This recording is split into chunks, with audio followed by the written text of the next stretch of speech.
just like all other Bangladeshis, very excited in a very festive mode, being able to vote. I voted 2 hours ago, as you see the irremovable ink, We which can is see it, the yes. sign of that sign that you voted. Sign of I was able to participation. do that after 18 years. So, like millions of Bangladeshis, democratic, spirited Bangladeshis, I remain very happy in festive mode today. Absolutely. Now, what are your thoughts about voter participation? We're seeing so many numbers. We're seeing women out there voting. What are your thoughts on this?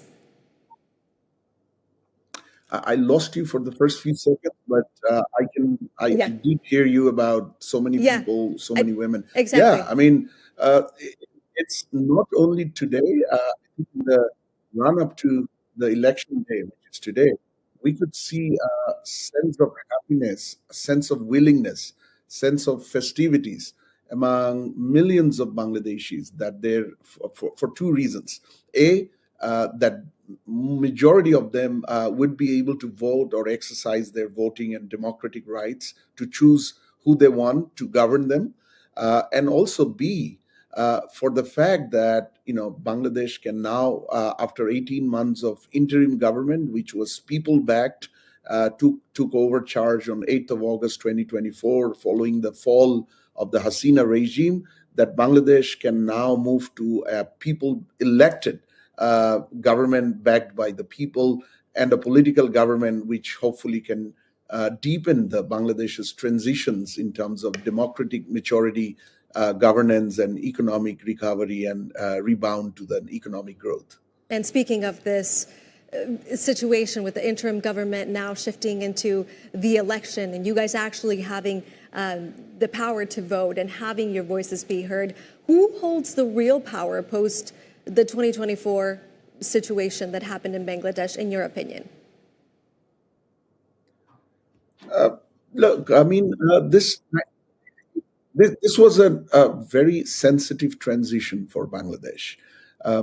In July, August, the mass uprising in itself was the biggest the strongest mass uprising, not only in Bangladesh, perhaps in these regions, in the subcontinent. And if I think of Asia, I think minus armed liberation struggles, this probably was the most intense political transition. So there was one sensitivity following that transition, but we also landed in this interim situation after 15 years of Awami League rule.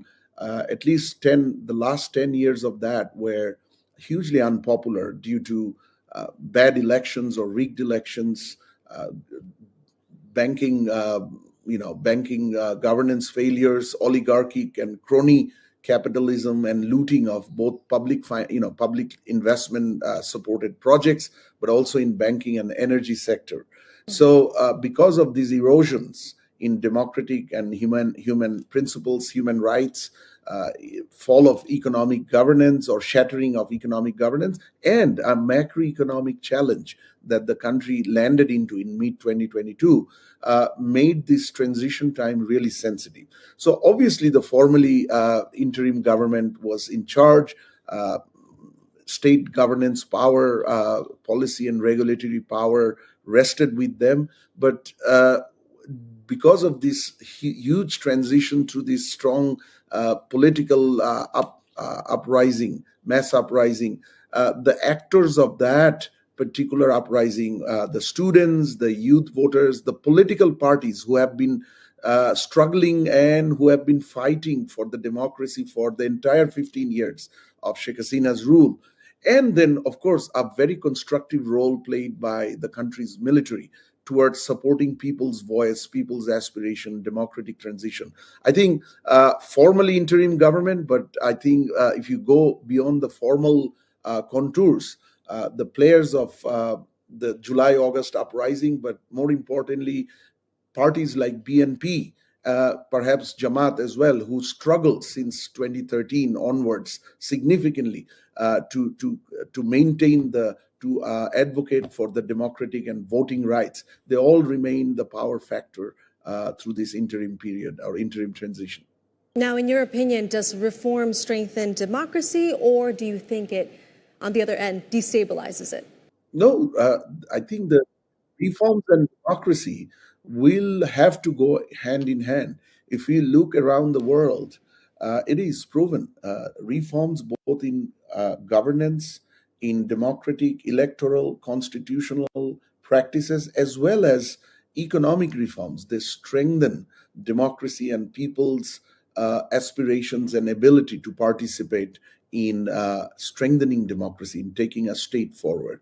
So reforms are must, but the reforms also need to be A, credible, B, feasible, C, you have to think about the trade-offs, because all reforms have trade-offs. No reforms are 100% popular, 100% supported by everybody, but reforms that work in the context of the country parameters, political economy, as well as with regard to the right communication strategy to stakeholders, perhaps will stand through the tests of reforms and can strengthen the democratic aspiration and the democratic march that Bangladesh is currently on.